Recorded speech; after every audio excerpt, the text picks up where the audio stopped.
I'm Deborah Myberg, and I'm with Bernard Lacroute from WillaKenzie Estate from Willamette Valley in Oregon. Bernard, you're not from Oregon, are you? Not originally, no. I was born on the other side of the pond, in Burgundy. So how's a guy from Burgundy end up in Willamette? Oh, it's a very long story, so we're going to make it short. This is my second career, but I was raised with Pinot in Burgundy, obviously. And I spent most of my time in the high-tech business in the United States. Then when I decided it was time to do something else, since I like wine, I like to grow things, why not start a vineyard and a winery? And how does the Frenchman come up with a name like WillaKenzie? Oh, that's a very good question. It doesn't sound very French, does it?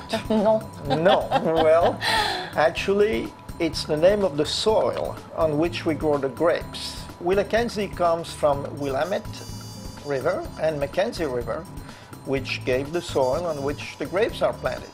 So is the soil quite stony, rocky gravel from the rivers? No, actually the soil is very sedimentary, very well drained, well adapted to grape growing because it's not too rich and drains very well. As we know, grapes do not like to have wet feet, so good drainage is very important. There's a lot of technology in the vineyards these days. Are you applying some of your tech history to the work you're doing in the vineyards? Absolutely. You would not, I mean, that's the way to go and do better things and learn. I mean, give you a couple of examples. For instance, we use drip irrigation just for quality purposes, not quantity.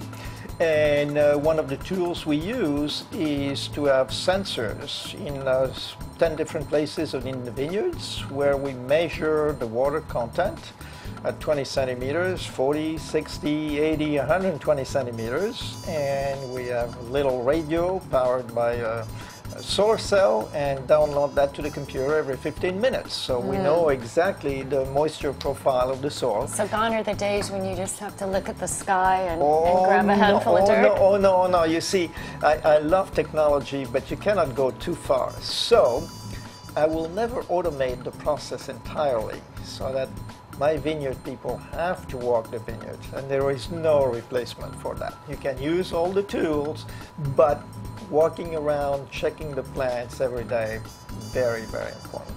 And the region's carving out a bit of a reputation for Pinot Gris. Yes. How do you feel about that? I love Pinot Gris. We make Pinot Gris and Pinot Blanc, and both of them we make in Alsatian style. So what we are trying to do there is to get as much fruit expression as we possibly can. Let's take focus on Pinot Gris for a minute. It's the same grape as Pinot Grigio, but we pick a little bit riper, so the wine has a bigger mouthfeel, but still we want to manage to have enough acidity so that the wine is not flabby. And that's what we do. We stainless steel only, fruit expression as much as we can. Love the Pinot Gris. With grilled salmon, terrific. You get a bit of competition on Pinot Gris in our part of the world from New Zealand. So what would you like to tell the Kiwis? Well, they do a good job, but not as good a job as in Oregon.